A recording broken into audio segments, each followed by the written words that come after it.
এ হলো ডানু, এটা হলো 8 গ্রাম 10 টাকা। ঠিক আছে, আমরা হিসাব করে চাইলাম 100 গ্রামের দাম পরে দে 100 কত রে 120 টাকা। 100 গ্রামের দাম পরে দে 120 টাকা। তেলে 1 কেজির দাম পরে দে কত 1200 টাকা। আর এ ডানু কত করে কিনছে আধা কেজি? আধা কেজি 360 টাকা। আধা কেজি কিনছি 360 টাকা দিই। তাহলে 1 কেজির দাম কত?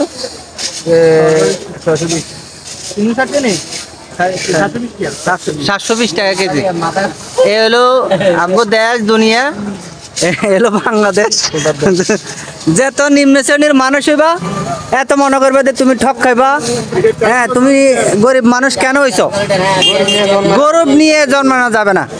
তুমি গরিব কেন হইছো? গরিব নিয়ে জন্মানো যাবে না।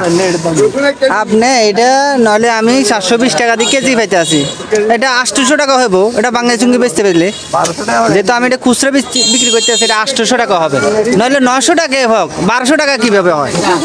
এই জিনিসগুলা কেউ দেখি না নাই। মনে একটা খেয়াল উঠলো আরে, তাই জন্য ভিডিও করলাম। সব কিছু যেটাই নেন। আমরা আছি আজব দেশে। এখানে 80 টাকা লেখা, 80 গ্রাম।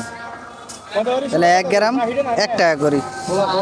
হ্যাঁ, বেশি কিনছি, রেট পড়বার কথা কম, এই জায়গায় পড়তে আছে আরো বেশি। আর এ হলো 5 গ্রাম 2 টাকা সয়াবিন। তাহলে কত পড়েন? এটা 100 গ্রামের দাম পড়ে 40 টাকা, আর এটা 80 গ্রামের দাম পড়ে 80 টাকা। বুঝছেন নি? আছে কোন দেশের মধ্যে, কোন দুনিয়াতে আছি আমরা। আরো 30 টাকা ছাড় দিছে। এবারে এর আগে কত টাকা নিছে? 110 টাকা। এই হইলো বাংলাদেশ। আর